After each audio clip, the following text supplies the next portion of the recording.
Hello नमस्कार दोस्तों। उम्मीद है कि आप सब लोग बड़े होंगे। तो इंडिया ने ग्लोबल बायोफ्यूल अलायंस लॉन्च किया है और ये काफ़ी इंपॉर्टेंट ग्रुप है। एग्जाम पॉइंट ऑफ व्यू से भी काफ़ी सवाल इससे आ सकते हैं, तो इसको जान लेते हैं। ये आप देख सकते हो, India launches global biofuel alliance at G20।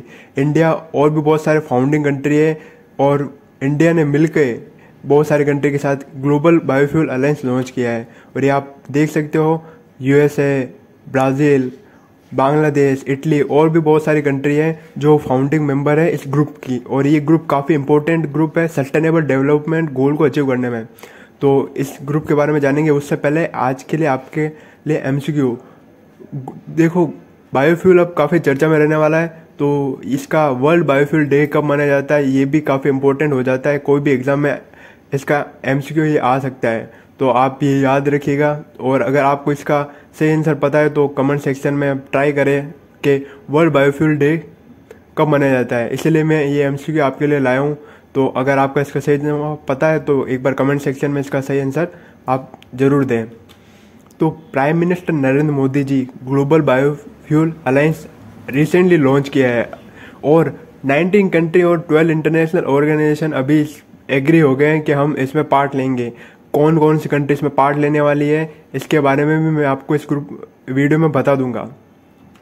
ये आप देख सकते हो, G20 में मोदी जी ने जब दिया था इस पे भाषण कि हम अनाउंस करते हैं ग्लोबल बायोफ्यूल अलायंस का, और उसके बाद में ये इवेंट हुआ जिसमें इंडिया के अलावा और भी बहुत सारे ये फाउंडिंग कंट्री है। और इंटरेस्टिंग बात है कि UAE ने, जो एक पेट्रोलियम एक्सपोर्टिंग कंट्री है, ये भी इसमें पार्टिसिपेट ले रहा है एज ए फाउंडिंग मेंबर। ये काफ़ी इंटरेस्टिंग बात है अपने आप में। और इस ग्रुप से रशिया, ओपेक प्लस कंट्री और सऊदी अरेबिया, जो भी ओपेक प्लस में आता है, वो उसको काफ़ी झटका लगने वाला है ग्लोबल बायोफ्यूल अलायंस में। इसलिए आप देख सकते हो, सऊदी अरेबिया और रशिया इसका पार्ट नहीं है और इंडिया ने बढ़ चढ़ कर कहा कंट्रीज़ को कि इसमें पार्ट लो। और चाइना भी इसका पार्ट अभी बना नहीं है। Launch of global biofuel alliance और इनिशिएटिव मेंबर इसके आप देख लेते हैं। अर्जेंटीना है, बांग्लादेश है, ब्राज़ील, इंडिया, इटली, मॉरिशस है, साउथ अफ्रीका, UAE, USA, ये फाउंडिंग मेंबर्स हो गए।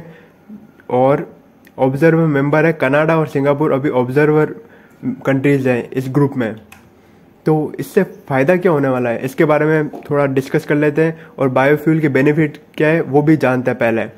तो फॉरेन एक्सचेंज इससे सेविंग होगी, पेमेंट टुवार्ड इथेनॉल सप्लाईज हम कर सकेंगे, ग्रीन हाउस गैस एमिशन जो काफ़ी ज़्यादा बढ़ता जा रहा है ये कम हो जाएगा, और हम फार्मर को बायोमास खरीद के बायोफ्यूल बना लेंगे और फार्मर को इससे सीधा बेनिफिट होगा।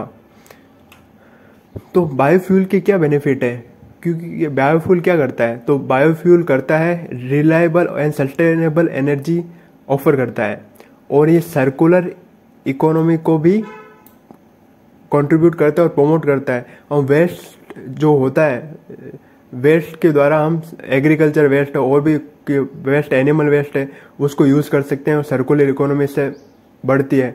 और रिड्यूस इंपोर्ट, हमारा जो इंपोर्ट है, इंडिया काफ़ी ह्यूज मात्रा में पेट्रोल इंपोर्ट करता है, तो इंपोर्ट डिपेंडेंसी कम हो जाएगी और हमारी फॉरेन पॉलिसी भी इससे और स्ट्रॉन्ग बनेगी। कार्बन एमिशन कम हो जाएगा इससे, और वेस्ट एंड प्रोड्यूस मैनेजमेंट अच्छा होगा, और बायोकेमिकल एंड बायोपॉलीमर्स इससे हम बना पाएंगे। लोकल इकोनॉमी बूस्ट होगी, जॉब क्रिएट होगी, रूरल इनकम, फार्मर की इनकम इससे बढ़ेगी, और एनर्जी एक्सेस, जो सस्टेनेबल रिलायबल एनर्जी होती है वो, और एनर्जी अफोर्डेबल भी हो जाएगी, एनर्जी की प्राइस कम हो जाएंगे, और लो कार्बन टेक्नोलॉजी भी अडोप्टेबल हो जाएगी इससे। तो इंडिया ने ना सैटरडे को अनाउंस किया G20 समिट में इस ग्रुप का, ताकि हम क्लीनर फ्यूल्स को पूरे दुनिया में बूस्ट कर सकें इसका यूज़। और ये आप देख सकते हो, इंडिया के अलावा बहुत सारे फाउंडिंग मेंबर्स भी हैं उन्होंने, और G20 के अलावा बहुत सारे और भी कंट्रीज़ ने इसमें अलायंस को ज्वाइन किया। वो आइसलैंड है, Kenya, Guyana, Paraguay, Seychelles, Sri Lanka, Uganda and Finland, और बहुत सारे ऑर्गेनाइजेशन। ये आप एक बार पढ़ लेना, एग्जाम पॉइंट ऑफ व्यू से इतना इंपॉर्टेंट नहीं है, फिर भी अगर आपको जियोपॉलिटिक्स में इंटरेस्ट है तो इसे याद रख लेना। और इंडिया ने double of the mixing of ethanol, petrol में जो इथेनॉल की मिक्सिंग है वो इंडिया 20% का पहले 2030 में लक्ष्य था, पर इंडिया अपने मोदी जी के नेतृत्व में बोल रहा है कि 2025 तक ही ये हम अचीव कर लेंगे। और बायोगैस प्लांट भी इंडिया सेट कर रहा है ताकि बायोफ्यूल्स बनाए जा सकते और एग्रीकल्चर वेस्ट जो एनिमल वेस्ट है उसको यूज़ करके हम बायोफ्यूल कर सकें और ताकि इंपोर्ट डिपेंडेंसी कम हो जाए हमारी। ये आप देख सकते हो।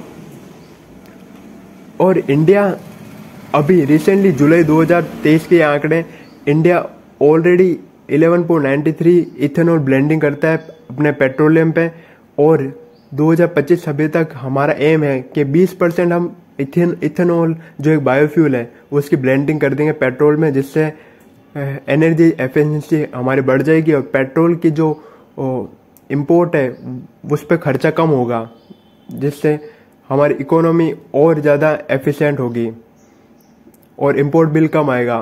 और ये जो अलायंस है वो इंटरनेशनल सोलर अलायंस जो हमारे पीएम मोदी ने लॉन्च किया था पेरिस में 2015 में, तो वैसे ही एक अलायंस है जो क्लीन और अफोर्डेबल एनर्जी को प्रमोट करता है।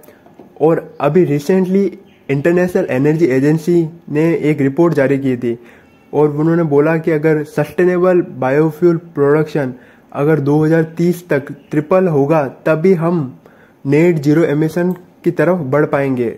आप जानते हो कि 2050 तक नेट जीरो एमिशन अगर अचीव करना है तो बायोफ्यूल का जो प्रोडक्शन है वो 2030 तक ट्रिपल होना चाहिए।